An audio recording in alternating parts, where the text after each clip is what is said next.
kesianan ketemu sama Abdurrahman. Abdurrahman itu diceritain mimpi ketemu Rasulullah. Ya kan beliau. Loh, apa maksudnya itu? Maksud Abdullah bin Nuh bukan lain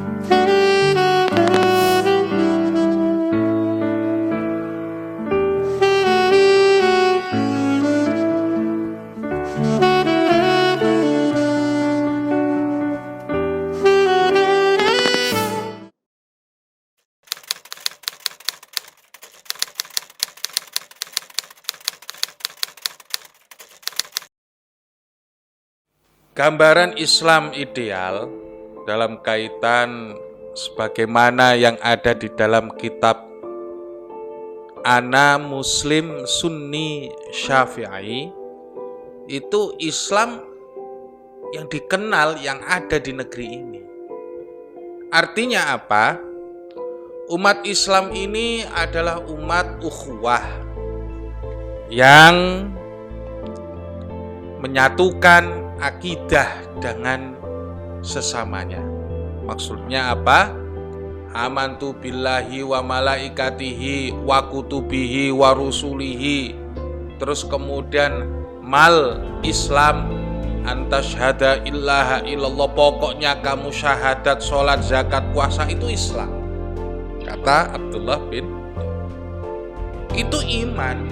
Artinya apa? Islam dan iman itu membuat kita menjadi saudara. Nah, bagaimana Islam yang ideal itu? Islam yang ideal itu dalam gambaran buku Muslim Sunni Syafi'i adalah mengikuti akidah ahlu sunnah wal jamaah. Akidah ahlu sunnah wal jamaah itu siapa?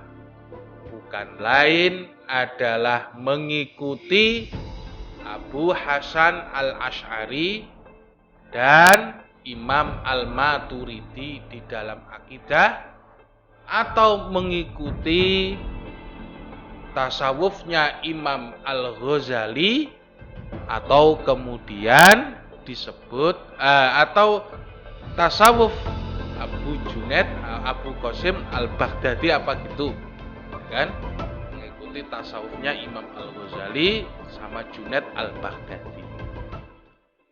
Nah, terus ini kemudian bukan arti kosong. Maksudnya apa? Maksudnya sebagai seorang muslim jelas harus memenuhi syarat iman, syarat Islam. Demikian pula syarat Sunni yang menjadi sekte madhab, yang menjadi mayoritas madhab yang ada di dunia Islam, itu juga mempunyai syarat mengikuti Abu Hasan al-Asy'ari atau kemudian mengikuti Abu al-Maturidi. Namun demikian, yang menjadi ciri khas lagi selain bermadhab fikih mengikuti 4 madhab, Abu Hanifah, Imam Malik, Imam Syafi'i, kemudian Imam Hambali atau Imam Ahmad bin Hambal, ia juga mengikuti paham tasawuf. Nah, itu ideal.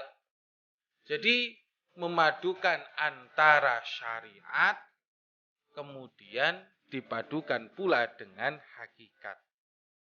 Antara pola hidup yang terikat penuh dengan syariat tetapi juga tidak kering dari nilai-nilai spiritual yang ada di dalam ilmu tasawuf yang kemudian menjadi tangga untuk mencapai hakikat.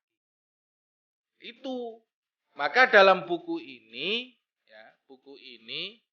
terkait masalah keislaman madhab Syafi'i, kenapa orang itu harus bermadhab dalam masalah akidah, kenapa orang itu harus bermadhab dalam masalah fikih, itu kemudian dijelaskan.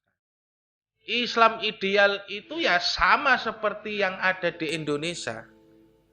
Kita dulu kenal falsafahnya ing ngarsa sung tulodo, ing madya mbangun karsa, tutwuri handa yani. Itu kan jadi falsafah pendidikan kita. Lah, di dalam fikih juga gitu. Yang pandai berijtihad atau mujtahid mutlak, ya harus berijtihad, jangan sampai taklid. Lang mujtahid, kemudian ada mujtahid madhab yang berkutat dalam madhab, yang bangun karso. Bangun karso itu apa? Menguatkan madhabnya. Nah, sementara yang orang-orang awam aja itu tinggal ngikut para ulamanya udah. Dia ijtihad sendiri juga nggak bisa kok. Lah, taklid apa ya boleh kemudian mengikuti tanpa kayak gitu. Lah, zamannya para sahabat dulu juga pada taklid. Artinya apa? Kepada sahabat siapa saja, meskipun mereka berbeda pendapat, boleh ditakliti. Itu yang ada di dalam buku ini dijelaskan seperti itu.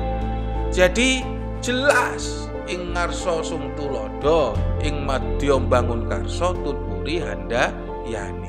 Yang tingkatannya mujtahid, kalau ada permasalahan ya harus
kalah sama mujtahid lain, ayo buat ijtihad sendiri.